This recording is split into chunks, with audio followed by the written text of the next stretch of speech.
All right, guys, Proverbs 27:9 fragrances here, and doing another unboxing of the fragrances from our previous video on my dad's favorite fragrances. And so this video, even though it's being recorded before that one, it's coming out after it.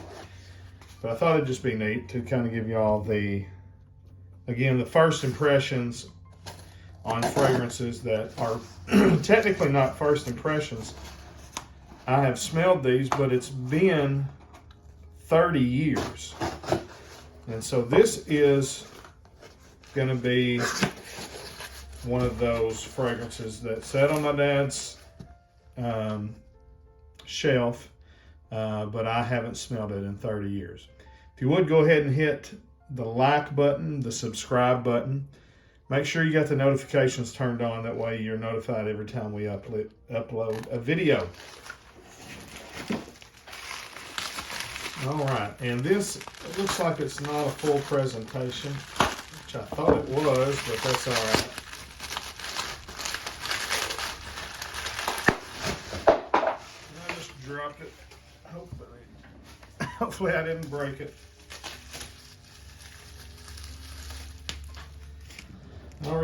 All right. So from the house, I don't even know the house. I think the house is Royal Copenhagen, and this is their original Royal Copenhagen. This is another one of those. This is one of them that Dad sold a knockoff version of. So, this is a tester bottle, in case you can't tell. Who is testing Royal Copenhagen? I think I paid $7 for this. 50 ml bottle. I may come back later and do a full review, of these. I don't know if I will or not, but so I don't have all the notes because I don't do that when I'm doing first impressions. So I don't know what year this come out. Seems like it was the 70s. And I've got an idea, not necessarily of exactly what it's going to smell like, but kind of the genre of what it's going to smell like. I think it's going to be similar to Giorgio Beverly Hills. If it is, that's fine with me because I really like it. And even though it is a dated, very powerhouse kind of fragrance, very 80s, 70s, 80s. It's a clean linen style rather than, very heavy, hairy-chested type. It's leans a little more classy. I don't know about this one. Royal Copenhagen, you think would lean classy. Let's see. Actually, they're, if the sticker was straight and everything, then the lid looks nice. The presentation's nice. Okay. Definitely dated. And it is similar to Giorgio Beverly Hills, but not near as good for my particular liking. Little more animalic than Giorgio Beverly Hills. There is a kind of a urine-y tone to this one. I don't know if it's got civet or castoreum listed, but that, if you like Kuros by YSL, it's a similar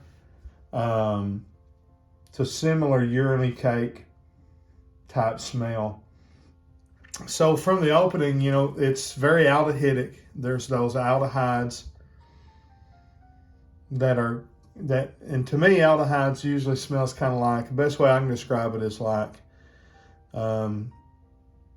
linens, clean linens that have been like pressed or ironed. You can almost get this metally smell to it, but it's clean. It's not a skanky, dank kind of metallic, pressed linens. It smells like a clean, if like your mom had ironed the sheets, after she washed them and everything. But with that comes these animalic notes. And also I would say, you know what? Honey is an animalic note, but I'm not getting a lot of the sweetness. I think this fragrance has honey. A lot of those fragrances from the 70s and 80s had honey. I'm pretty sure Chaps and Giorgio Beverly Hills both had honey listed as a note. There's a strong tobacco note here. You know, I mean, there's a lot going on. It's not like it's just a simple thing. The thing about these 70s, 60s, 70s, and even early 80s fragrances, they were complex, in the sense that they have a lot of notes. Like you can smell there's some florals, there's probably some geranium and rose and orris, and there's probably all kinds of flowers in it. But the animalic nature and the tobacco is really strong, and it's not the kind of tobacco that I like. I like a sweet tobacco. I don't like a really herbaceous green, or I don't like a really smoky wet. There's just, it can come across different ways, and the way this one's coming across, I'm not feeling it. So can you imagine what a knockoff? This is the real stuff. This is the real juice. I know it's probably a recent formulation, or it may not be. They may have never changed this deal, other than probably watering it down some. Can you imagine what a knockoff of it would have smelled like? I don't know. Man, I don't know. I wish I could figure out the company that my dad was selling the inspired expressions, or however he would always put it. He wouldn't be like, these are knockoffs. He would, kind of tell them this is pretty much the same juice as what you're paying $100 for, but I'm going to sell it to you for $25 or whatever. And you're thinking, $25 back in the early 80s? That was a lot of money. Yeah, it was, but perfume was expensive back then. It was literally a luxury item, and there wasn't discounters that was readily available. So if you were buying fragrances, you were most of the time paying full retail for them by going into a store. There wasn't no internet, there wasn't any of that. And so him being a door-to-door salesman, selling, discounted designer fragrances, he was able to do it for a pretty good while. This is not my favorite, if you can't tell. I'm trying to think of other things to talk about. I don't like it. What do y'all think about it? It's dated and in the wrong, but even I think back then it went the wrong direction for me. I'm not a fan of animalic and heavy tobacco fragrances, and this is kind of both. So this one's not for me at all. Let me know what you think about it, and if you do like animalic fragrances, or y'all hear the train, or heavy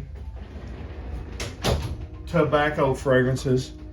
I mean, literally, you can pick this up for $7 to $10 on eBay.